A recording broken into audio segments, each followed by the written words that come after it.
All right. Welcome, everybody. My name is Jennifer Westerholm, and welcome to MetroConnect. I'm with the Department of General Services. MetroConnect is brought to you by Metro General Services and Metro HR. This is our fourth year of doing this program, and this year we are doing it both virtually, like today, and in person for some outdoor tours.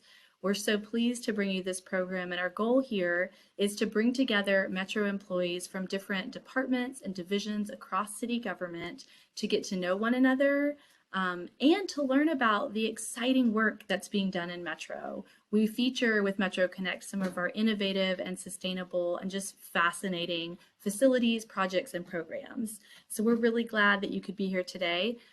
I also want to mention Socket, which is, you see down there, that's the program I run, and it's all about sustainability in Nashville and how we make our operations more efficient and save resources and go green with Metro.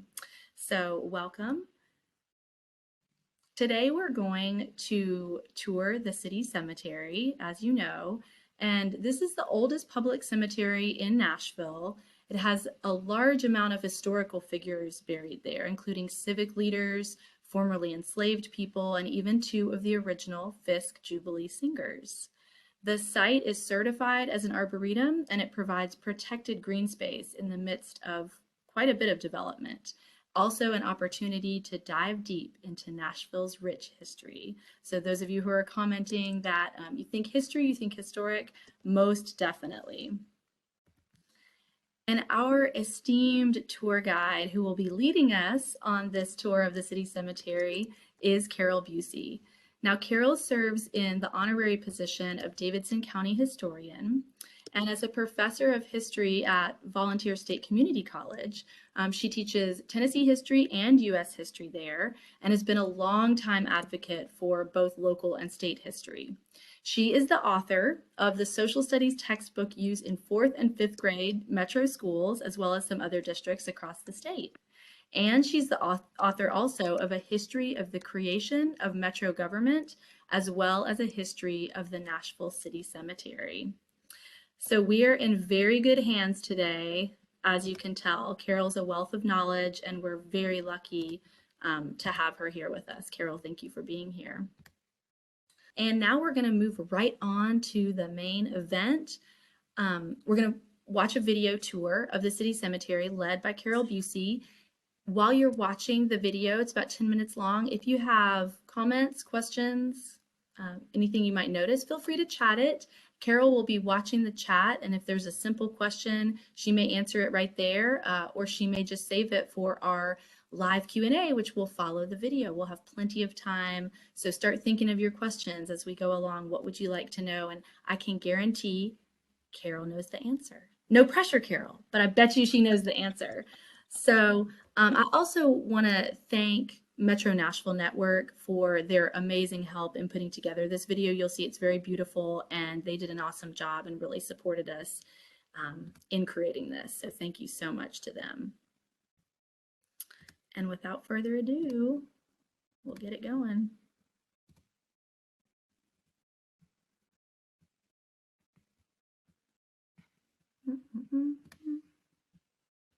Here we go.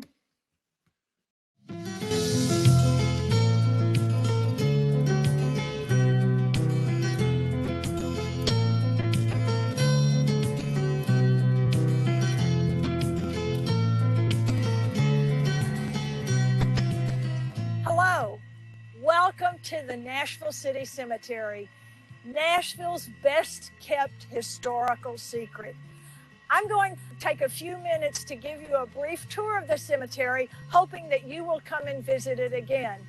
The City Cemetery is a property of Metropolitan Nashville Davidson County government, and it is under the auspices of the Metropolitan Historical Commission, which keeps all of the cemetery records, as well as Metro Parks, who maintains the cemetery and keeps it looking so beautiful. I encourage you to come out here and take a walk. It's a beautiful place to walk, ride your bike, or push a stroller. Today, we're going to have a look at just a few of the important things to know about this cemetery. I am standing in front of a gravestone that has a great legend. This cemetery not only is filled with history, it also has a few legends and maybe even a few ghosts somewhere along the way.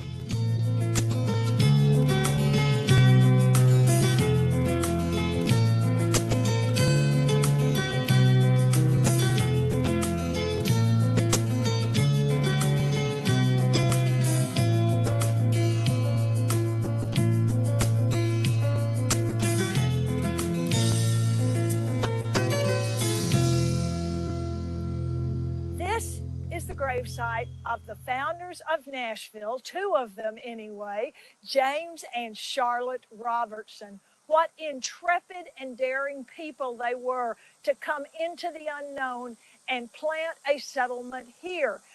They have lots of stories. There are lots of family members here. So be sure and take a tour of this spot and do a little research when you finish, and you'll be fascinated by their stories.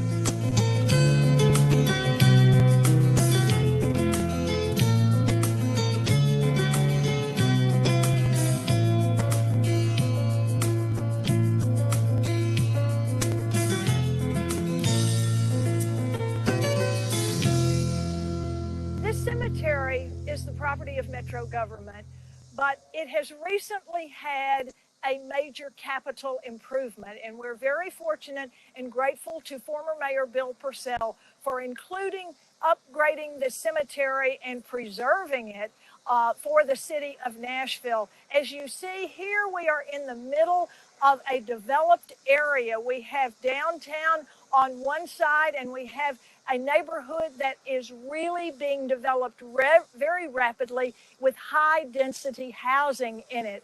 And so here we are fortunate to have this green space here for the people who are going to be moving into this neighborhood, as well as for all citizens, including those who visit Nashville, coming to the Music City Center for a convention or meeting, and can walk here to the cemetery and take a pleasant, quiet walk themselves. I am facing the grave of William Driver.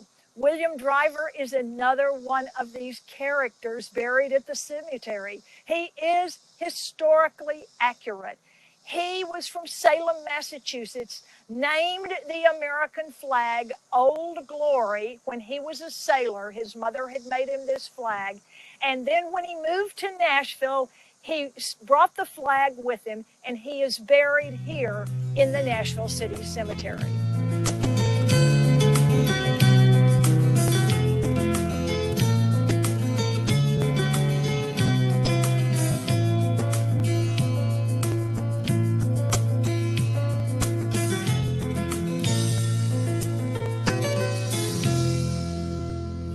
In December 1864, the Battle of Nashville took place.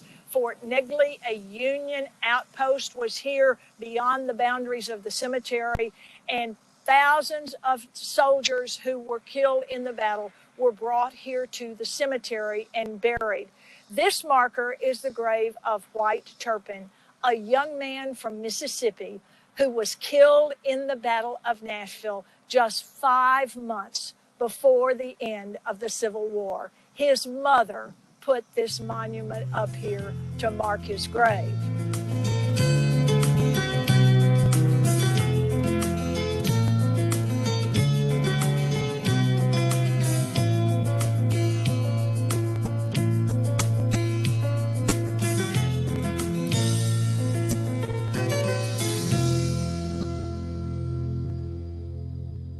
Although it may seem that this part of the cemetery has lots of empty space, actually there are many, many African Americans and others buried in this part of the cemetery. The city cemetery is somewhat unique from other Southern cemeteries in that it was integrated from the beginning. Yes, separate but equal. And so we have, for example, this monument here of the Reverend Nelson Mary. We have two of the Fisk Jubilee singers buried in this part of the cemetery. Ella Shepherd buried behind me, and ahead of me is the grave of Mabel Imes. The Fisk Jubilee Singers often come out here on Jubilee Day in October, lay a wreath on the singers' graves, and sing as a tribute to the original Jubilee Singers.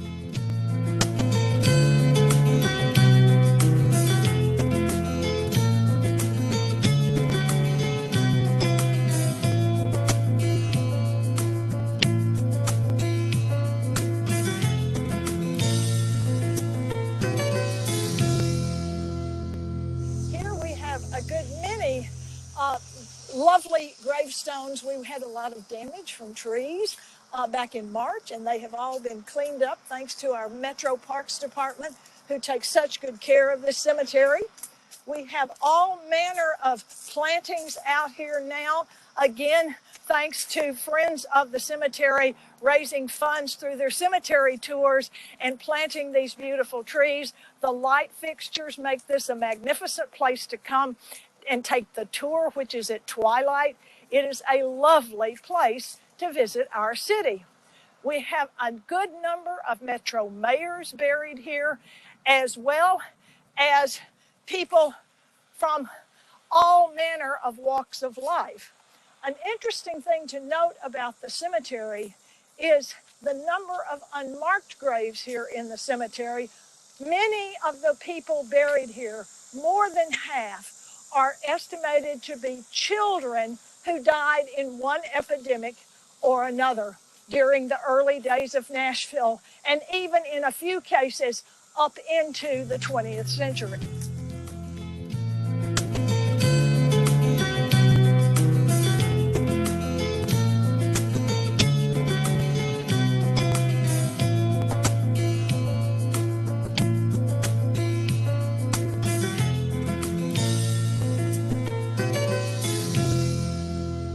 This is one of the most recent new gravestones added to the city cemetery in memory of Mayor Richard Fulton.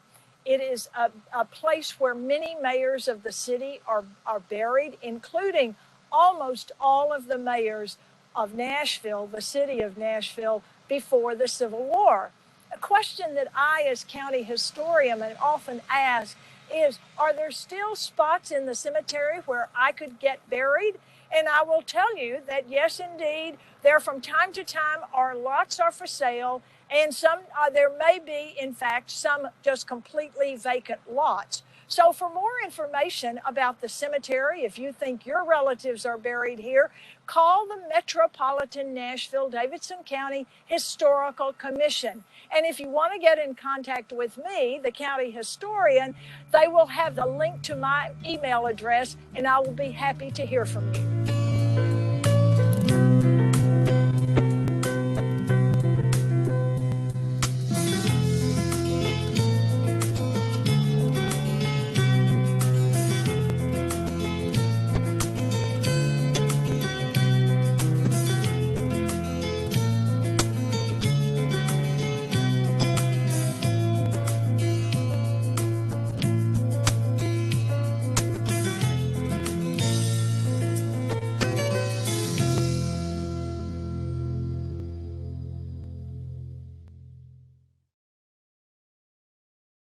All right.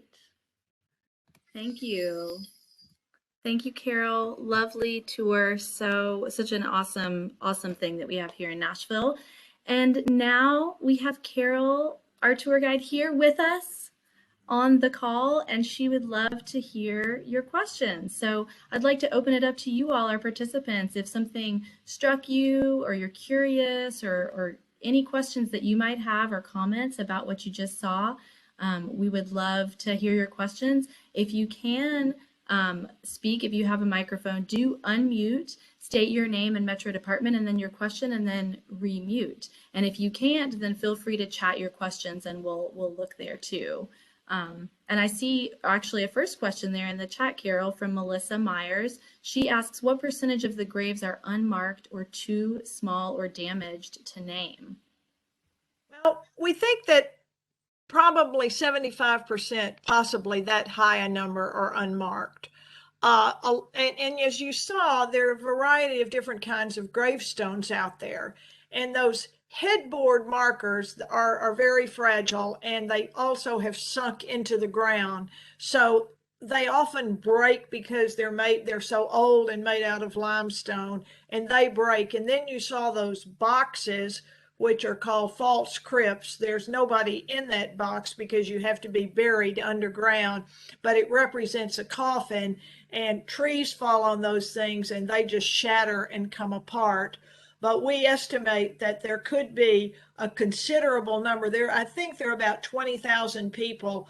We have really good interment records, and we've got maps of the cemetery, and we can find out where somebody who died in 1947 is buried in the cemetery and more or less located. And some families have identified where their family members are and paid to have a replacement marker put up, and in some cases, people never had a marker in the first place.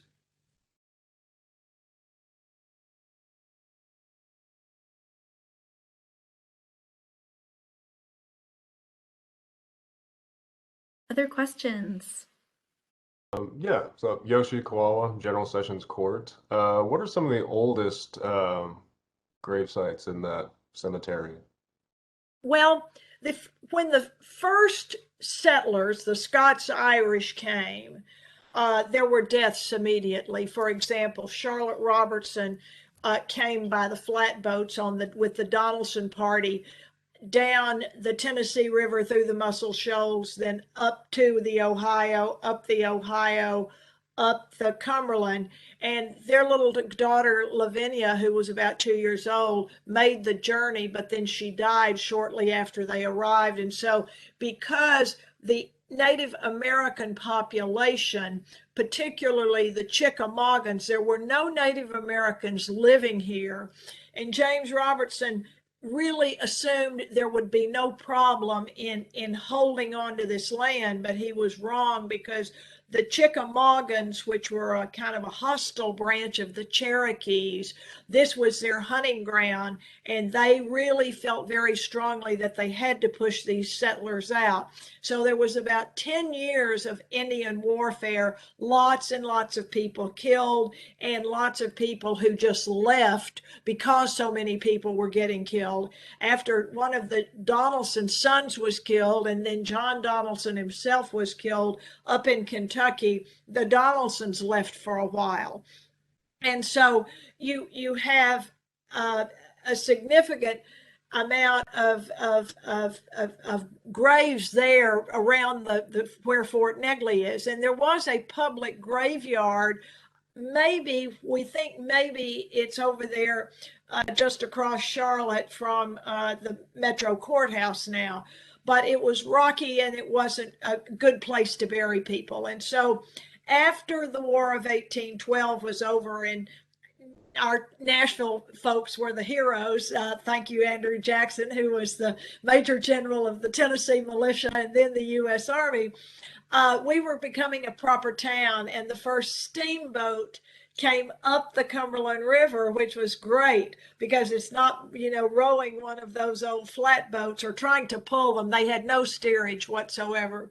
And so Nashville becomes quite a trading center, and it needed a more formal cemetery. And so the Board of Aldermen, which ran the city in those days, passed a bill to buy 4 acres on the plain south of Nashville.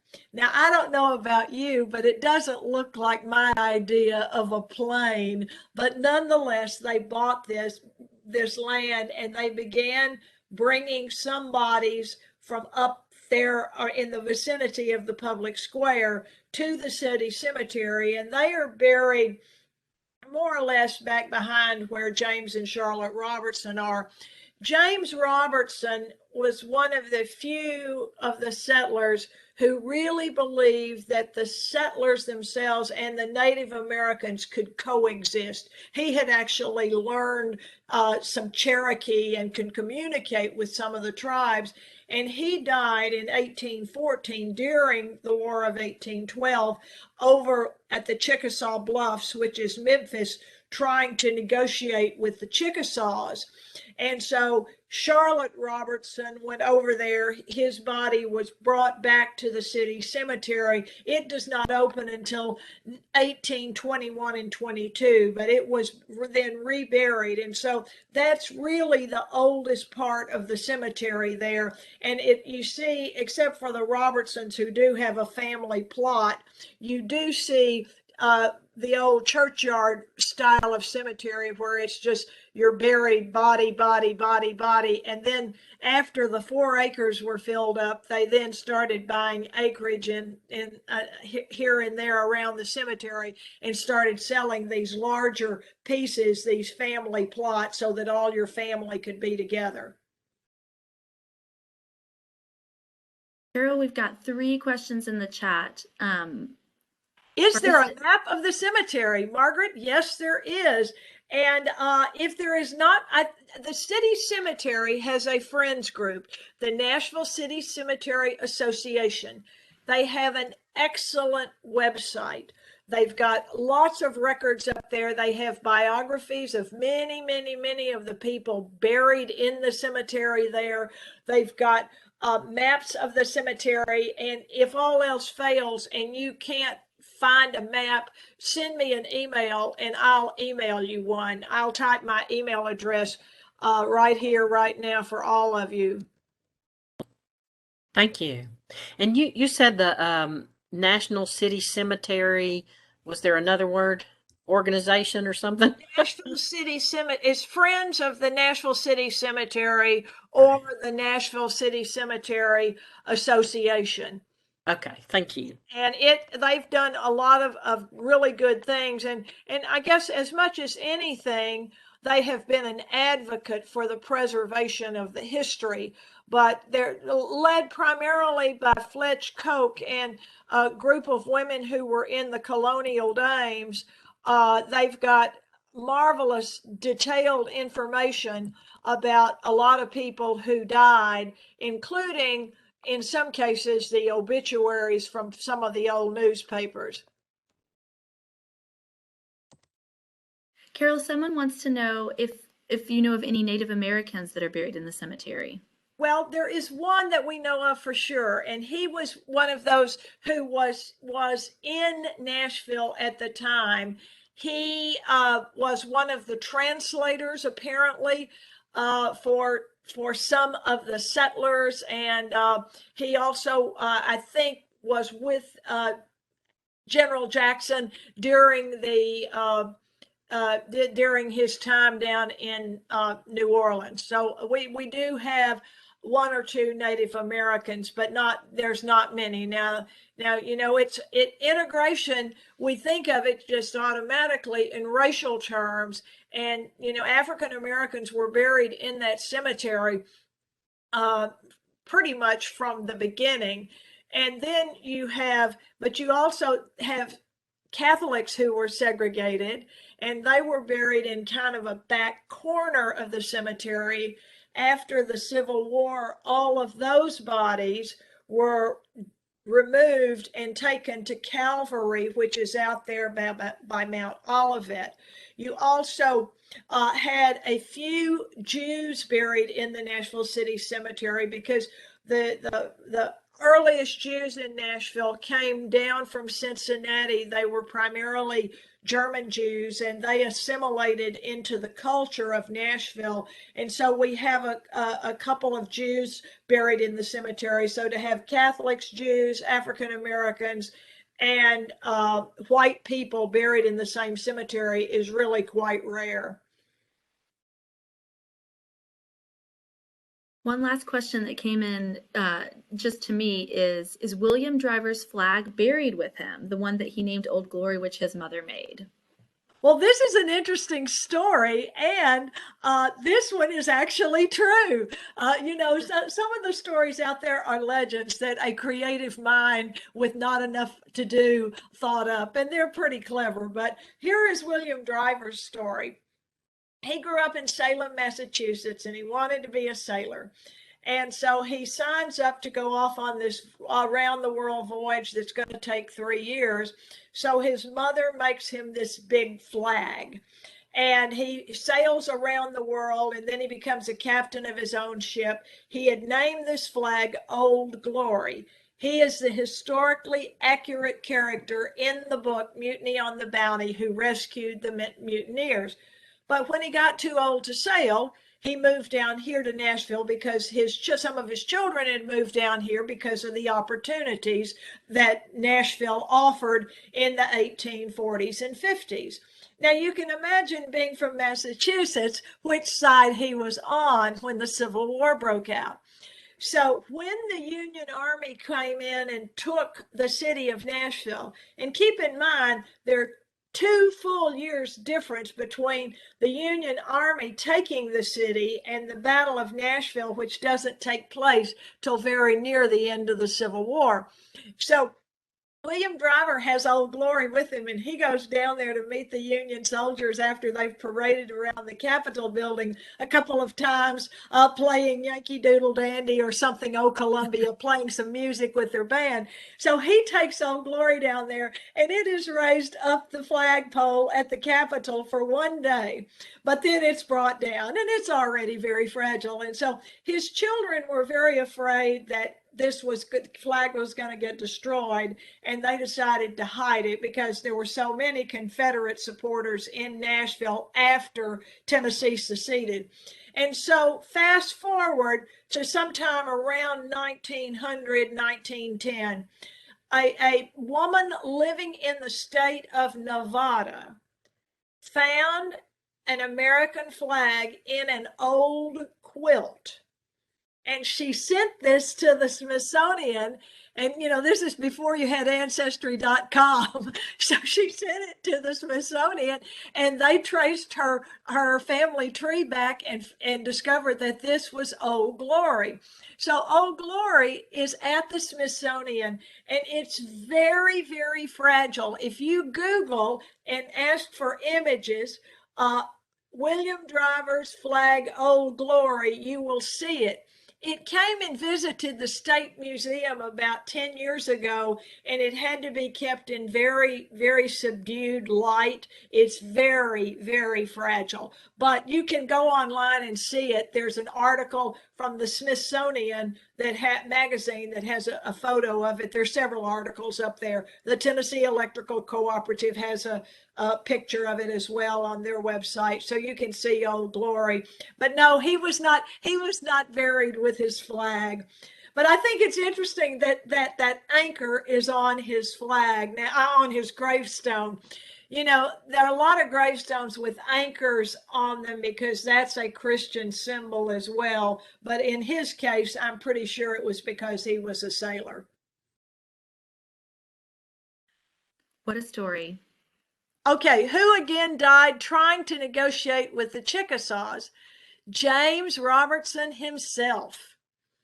And the Robertson family have a big group of descendants, and they have gatherings from time to time and go out to the city cemetery. And one of the Robertson family stories that isn't documented, so you can decide whether this is plausible, he was over there and he was feeling very badly.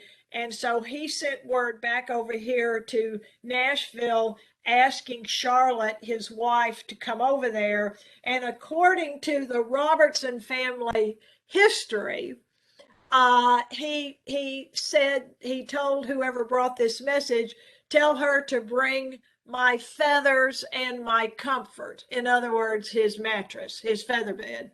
So according to the family story, she went over there with an old feather bed, and I can just imagine what that was like if this indeed did take place. And he died soon after she got there, but at least he died having his wife with him and the feather bed. So it's an interesting story. How much of that is true? We've never been able to document it. We have no letters. We have no documents to prove that, but also, we don't have any documents to disprove it. Did he die of natural causes? Yes, he died of natural causes. Thank you. he was 35 or 6 when he came over. He was kind of the ideal frontiersman. He was at the right age. John Donaldson, however, was 50 or 51 years old when he made that voyage on those flatboats down the Tennessee River. And he had been from a very well-off family in Virginia, but he was a land speculator. He saw opportunity here and he wanted to get in on the front end.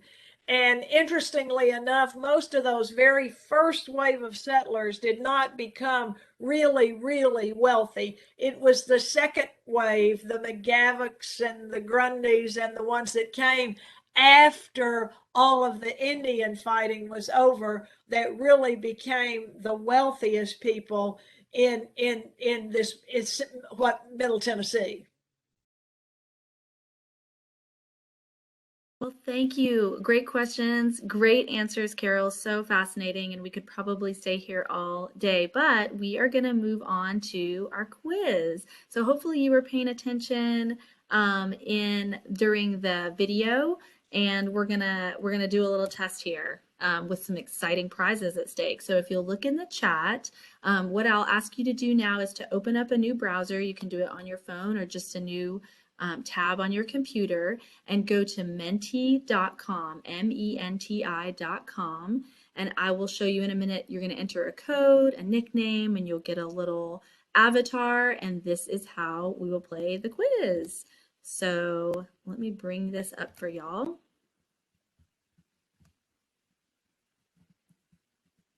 Okay.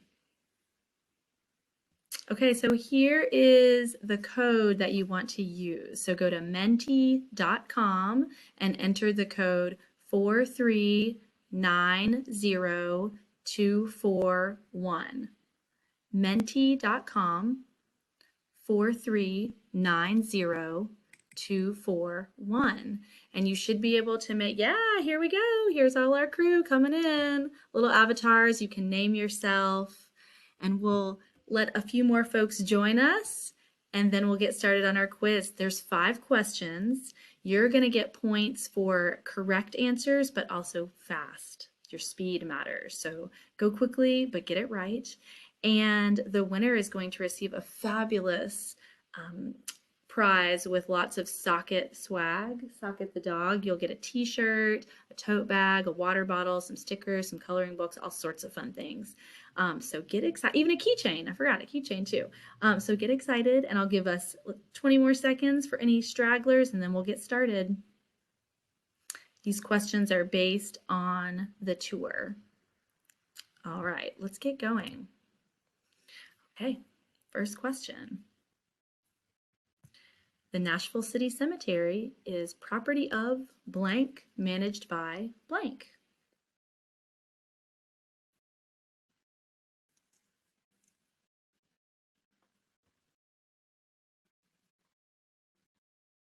About 5 seconds left.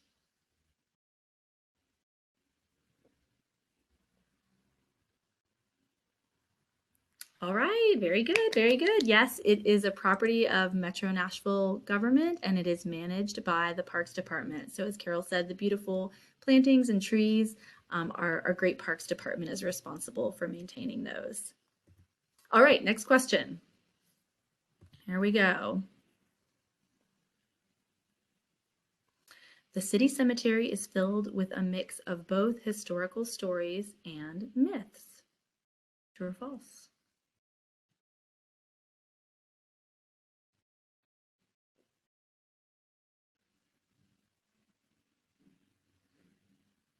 Not a trick question.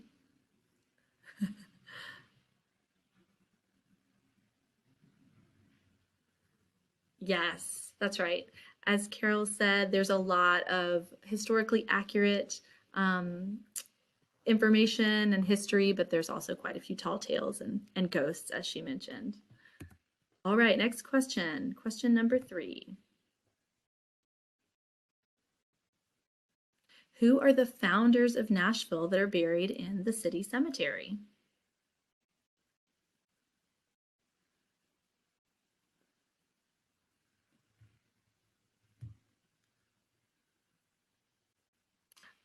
Ta-da! Perfect. Everybody got it right. Yes, James and Charlotte Robertson. Oh my goodness, we got it wrong on there. Robertson. I got it wrong, but you guys got it right. James and Charlotte Robertson, founders of Nashville, and especially Carole had encouraged us to go to their graves when we visit. All right, good job. Excellent. So let's see, question 4 of 5. William Driver named the American flag and brought it with him when he moved to Nashville. True or false?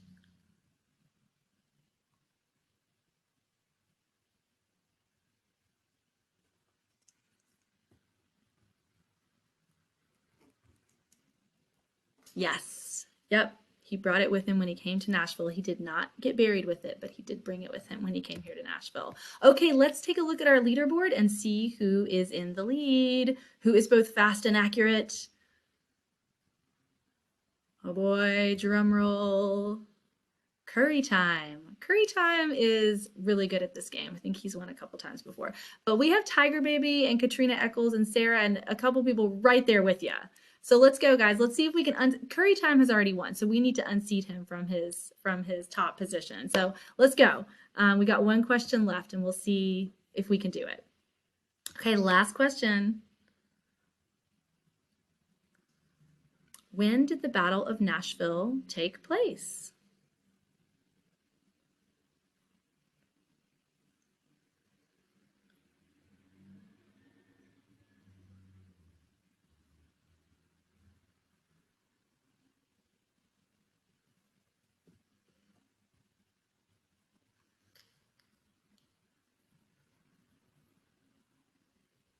Okay, good job, most of you. 1864. That's right, it took place in December of 1864. So with that, our final results here, drum roll.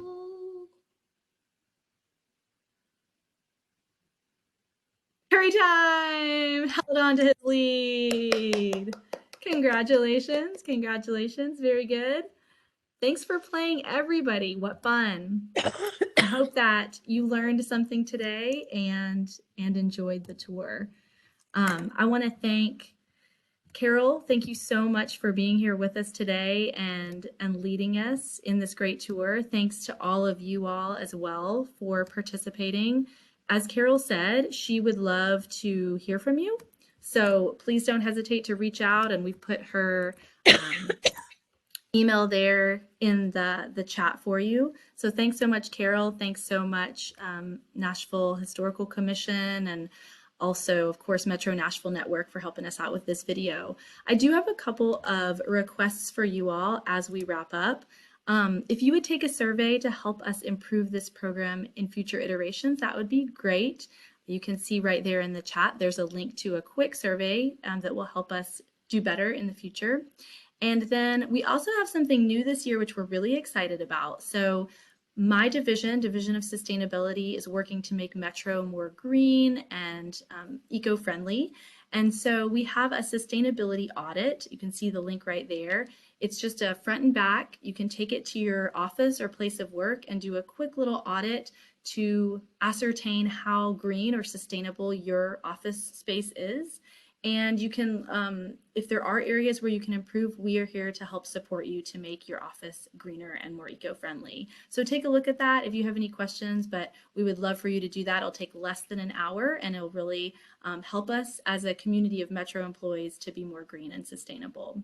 And then last, I want to encourage you to let your colleagues know about MetroConnect. We still have 2 more virtual tours, one of the Crime Lab this Wednesday, and then one of the Fulton campus green infrastructure in a couple of weeks. And we also have a couple more in-person tours coming up. So please encourage you, sign up yourselves, come back, and encourage your colleagues to do the same.